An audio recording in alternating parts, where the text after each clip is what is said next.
شام مغرب میں ڈھل چکی تھی اور فارس لائبریری کے کونے والی میز پہ بیٹھا بور سا ہو کر بار بار گھڑی دیکھ رہا تھا۔ سامنے نوٹس اور کتابیں بھی منتظر سی پڑی تھیں۔ دفتن وہ آتی دکھائی دی، کندھے پہ بیگ، ہاتھوں میں کتابیں، بال جوڑے میں بندھے، تھکے تھکے انداز میں کرسی تک پہنچی، بیگ رکھا۔ فارس فوراً سیدھا ہو کر بیٹھا۔ مجھے نماز میں دیر ہو گئی۔ اس کو دیکھے بنا وہ بیٹھ کر کتاب کھول رہی تھی۔ فارس نے سر کو خم دیا، پھر لگا کوئی اور بھی سامنے کھڑا ہے۔ چونک کر چہرہ اٹھایا تو وہ ساتھ والی کرسی کھینچ کر جمشید افضل بیٹھ رہا تھا۔ اس سے پہلے کہ فارس ناگواری سے اسے روکتا کہ بھائی تم کدھر؟ زمر نے کہا۔ جمشید کو بھی یہی ٹاپک سمجھانا تھا۔ بیٹھیے جمشید، یہ آج ہم کو کور کر لیں گے۔ کتاب کے صفحے پلٹتے اشارہ کرتی وہ بہت مصروف لگ رہی تھی، تھکی ہوئی تھی۔ اینک لگانے والا وہ دبلا پتلا تھیٹا اسٹوڈنٹ تابیداری سے سامنے بیٹھا۔ فارس نے تند نگاہوں سے اسے گھورا اور ضبط سے رخ پھیر لیا۔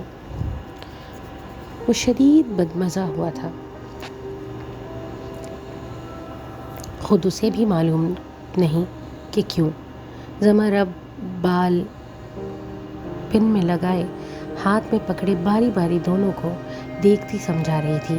جمشید جلدی جلدی رجسٹر پہ نوٹس لینے میں مگن تھا اور فارس گاہے بگاہے ایک اکھڑی اکھڑی سی نظر اس پہ ڈال لیتا۔ یہ بنیں گے۔ جج نے ایک پھونک مارنی ہے اور اس نے اڑ جانا ہے۔ 10 منٹ بعد وہ لڑکا اس کے لیے ناقابل برداشت ہو گیا تھا۔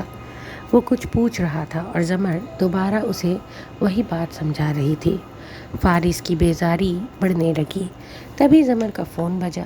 کال ضروری تھا۔ وہ معذرت کرتی اٹھ کر باہر چلی گئی۔ اس نے اب بہت فرصت سے پتلیاں سکیڑ کر اس چشمش کو دیکھا، پھر اس کے سامنے انگلی سے میز بجائی۔ رجسٹر پہ لکھتے لڑکے نے چونک کر اسے دیکھا۔ وہ کتاب پکڑانا ذرا۔ تحکم سے میز کے دوسرے سرے پہ رکھی کتاب کی طرف اشارہ کیا۔ وہ تابیداری سے سر ہلاتا جیسے ہی اٹھا، فارس نے اس کی کتابوں کے ساتھ رکھا اس کا موبائل اچک کر اپنی جیب میں رکھا۔ لڑکا واپس آیا، کتاب سامنے رکھی اور رجسٹر پھر سے کھول لیا۔ فارس نے ہتھیلی اس کے سامنے کی۔ ذرا فون دینا اپنا، میرا کریڈٹ نہیں ہے، ایک کال کرنی ہے۔ لڑکے نے مسکرا کر اپنی کتاب ہٹائی، پھر رجسٹر ہٹایا، پھر نوٹس ایک طرف کیے۔ مسکراہٹ غائب ہوئی۔ وہ پریشان سا چیزیں الٹ پلٹ کرنے لگا، پھر جیب تھپتھپائے۔ نہیں دینا تو نہ دو۔ نہیں، ابھی تو میرے پاس تھا، آپ بل دیں گے ذرا؟ لو، میرا کریڈٹ ہوتا تو تم سے کیوں مانگتا؟ اس نے ناک سے مکھی اڑائی۔ ویسے آخری دفعہ کہاں استعمال کیا تھا فون؟ وہ ہاں، ڈاکٹر عبدالباری کے آفس کے سامنے۔ وہ تو 2 بلاکس دور ہے۔ راستے میں گرا ہوگا، اب تک تو کوئی لے اڑا ہوگا۔ یوں کرو، واپس جاؤ اور راستے کا ایک ایک پتھر اٹھا کر دیکھو۔ شاباش، چلو چلو۔ ساتھ ہی اس کا شانہ تھپتھپایا۔ وہ سنگل پسلی ہل کر رہ گیا، پھر جلدی جلدی چیزیں سمیٹتا وہاں سے بھاگا۔ زمر جب آئی تو چوئنگم چباتا فارس اکیلا وہاں بیٹھا تھا۔ اس نے تعجب سے خالی کرسی کو دیکھا۔ یہ کہاں گیا؟ پتہ نہیں، کچھ کھو بیٹھا تھا۔ اتنی جلدی میں بھاگا کہ موبائل بھی چھوڑ گیا۔ لاپرواہی سے میز پہ رکھے موبائل کی طرف اشارہ کیا جس کو وہ آف کر چکا تھا۔ زمر ناگواری سے سر جھٹکتے واپس بیٹھی۔ یہ نان سیریس اسٹوڈنٹس بھی نا؟ نہیں، آپ اصرار کرتی ہیں تو اس کا انتظار کر لیتے ہیں، آدھ پون گھنٹہ ہی لگے گا۔ بہت ہی خیرخواہی سے پوچھا۔ کوئی ضرورت نہیں ہے، وہ درشتی سے کہتی کتاب کھولنے لگی۔ وہ سر ہلا کر بہت انہماک سے اسے سننے لگا۔ اب وہ بہت بہتر محسوس کر رہا تھا۔ اس اونچے اور نفیس لاؤنج میں نہ پھول تھے، نہ اس دن کی رونق۔ ایک کنارے پہ قداور کھڑکی کے ساتھ 2 کرسیاں ساتھ ساتھ رکھی تھی، ان کے درمیان چھوٹی سی میز پڑی تھی۔ ایک کرسی پہ جواہرات ٹانگ پہ ٹانگ جمائے بیٹھی، گردن ذرا ترچھی کیے بائیں ہاتھ پہ بیٹھے سعدی کی طرف دیکھ کر مسکرا کر سن رہی تھی، جو آگے کو ہو کے بیٹھا اپنے ہاتھوں کو دیکھتا کہہ رہا تھا۔ پھر ابو کے ایکسیڈنٹ کے بعد امی نے ٹیچنگ شروع کر دی۔ اب تو وہ ریٹائر ہونے والی ہیں، صحت بہت اچھی نہیں ہے ان کی۔ وہ کافی دیر سے بولتا، اب خاموش ہوا۔ جواہرات نے مسکرا کر ابرو اچکائے۔ اچھا لگا تمہیں سن کر، اس سے بھی زیادہ اچھا یہ کہ تم میری ایک کال پہ چلے آئے، آتے جاتے رہا کرو۔ اب اگلے سال چھٹیوں پہ ہی آؤں گا۔ ہاں، کوشش کروں گا کہ کبھی شیرو سے مانچسٹر میں ملاقات ہو جائے۔ کیا میں نے تمہیں نہیں بتایا کہ وہ بھی تمہاری ہی یونیورسٹی جا رہا ہے؟ سعدی نے چونک کر اسے دیکھا۔ وہ بدستور مسکرا رہی تھی، مگر وہ چپ ہو گیا۔ میں جس سعدی یوسف کو جانتی ہوں وہ کافی صاف گو ہے، تو تم بتا کیوں نہیں دیتے کہ تمہیں کیا برا لگا ہے؟ آئی ایم سوری، مگر آپ نے اسے اپنا فیصلہ بدلنے پہ کیوں مجبور کیا؟ میں نے صرف خواہش کی اور وہ مان گیا۔ مگر کیوں؟ تم درست سوچ رہے ہو۔ میں چاہتی ہوں کہ تم میرے بیٹے کے ساتھ رہو۔ سعدی نے الجھ کر اسے دیکھا۔ مسز کاردار، اگر آپ چاہتی ہیں کہ اس کا خیال رکھوں تو میں بیبی سٹر نہیں ہوں۔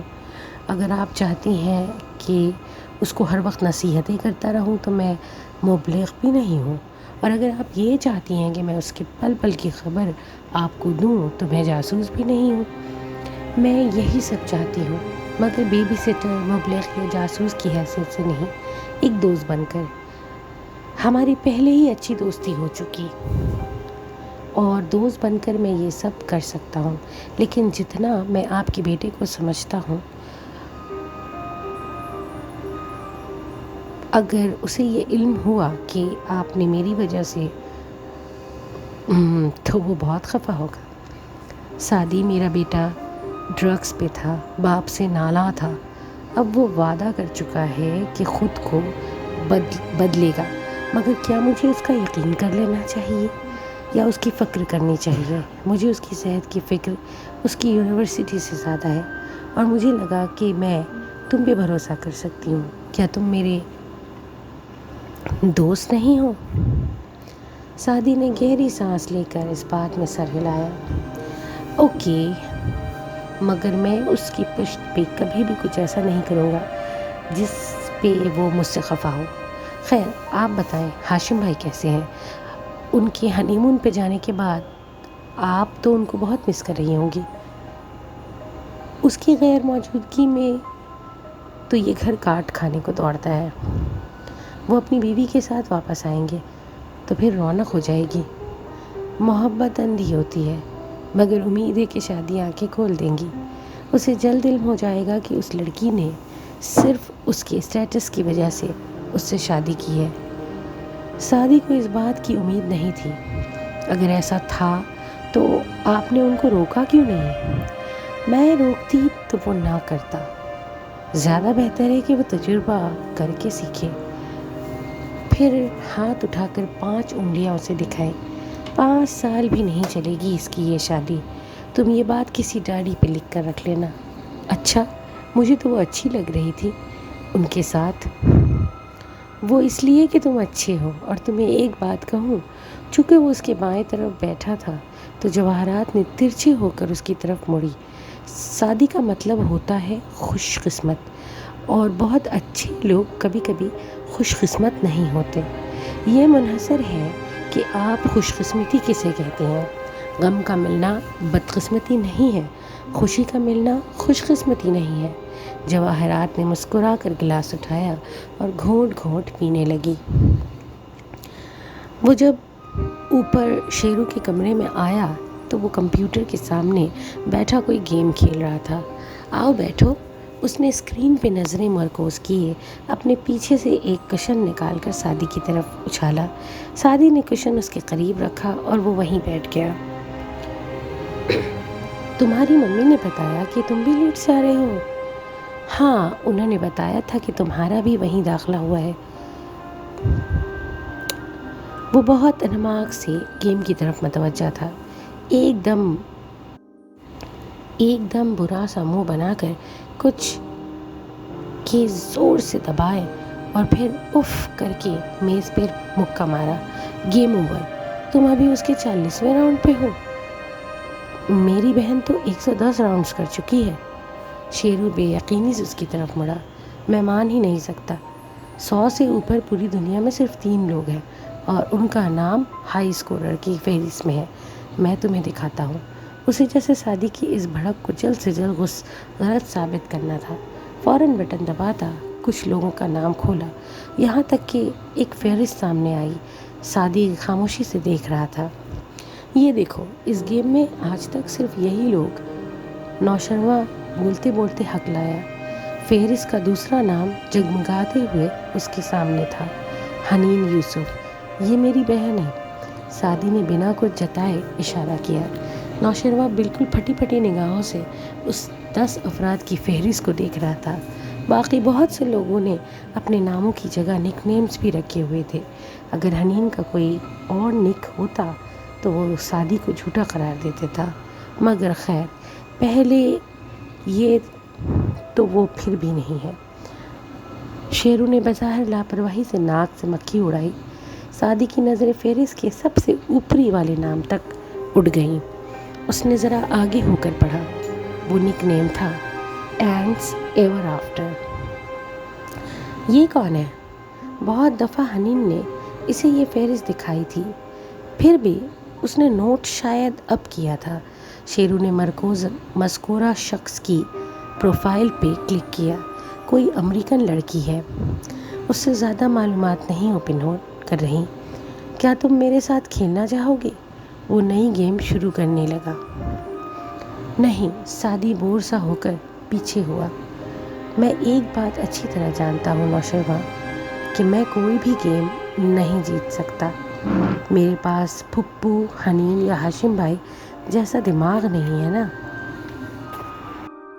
اگر آپ کو ہمارے ایپیسوڈز پسند آئے ہوں تو پلیز لائک، شیئر اور سبسکرائب ضرور کریں۔